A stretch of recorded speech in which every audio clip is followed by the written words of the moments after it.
આવાજ ન્યૂઝમાં આપનું સ્વાગત છે। ગંભીરપુરા પ્રાથમિક શાળાના આચાર્ય શારદાબેન ભગોરાએ આજુબાજુની 6 સ્કૂલના કુલ 36 બાળકોને ધોરણ 3 થી 8મો અભ્યાસ કરતા એકત્ર કર્યા અને 3 થી 5 અને 6 થી 8 બે વિભાગમાં 20 મિનિટમાં વધારે સ્પેલિંગ લખવાની સ્પર્ધાનું આયોજન કર્યું, જેમાં ખાસ ઉપસ્થિત ડોક્ટર બી.કે. ડામોર, નિવૃત્ત આચાર્ય, આદિવાસી આર્ટ્સ કોલેજ ભિલોડા, શર્મિલાબેન કટારા, આદિવાસી એકતા મંચ ભિલોડા ઉપપ્રમુખ અને એકતા પરિષદ ગુજરાત રાજ્યના અધ્યક્ષ પી.જે. અસારી, મહામંત્રી સમસ્ત આદિવાસી સમાજ ગુજરાત રાજ્ય, સ્કૂલ પરિવાર તેમજ બહારની સ્કૂલના શિક્ષકગણ, વાલીઓ અને બાળકોની હાજરીમાં સમારંભનું આયોજન કરેલ। ધોરણ 3 થી 5માં 370 શબ્દો, Vivek Gambhirpura school, Prince Asari Bavaliya, 289 Tanvi Modika Garbhipura school ધોરણ 3 થી 5, એમાં 214 દર્શન રોત કનાદરા સ્કૂલ, 205 દર્શનના પારગી મોકરોડા સ્કૂલ, 184 હિલી ખરાડી ભિલોડા 2 ઉપરોક્ત વિજેતા વિદ્યાર્થીઓને ઇનામથી નવાજવામાં આવ્યા।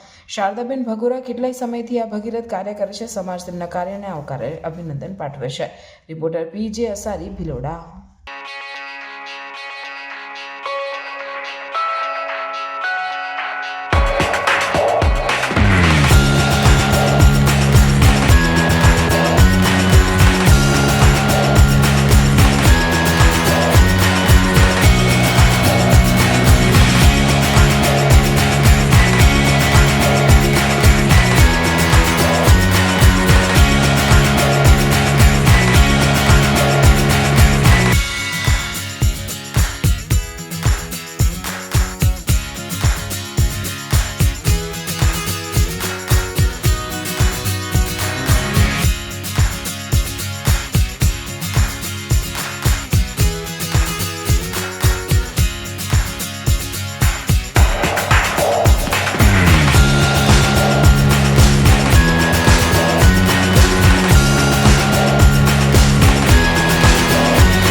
આવા ન્યૂઝ જોવા માટે સાબર આવાજ યુટ્યુબ ચેનલને સબસ્ક્રાઇબ કરો અને લાઇક કરો, જેથી હવે પછીના દરેક સમાચાર સબસ્ક્રાઇબ કરેલા હશે તેઓને નવા સમાચારની માહિતી મળી જશે।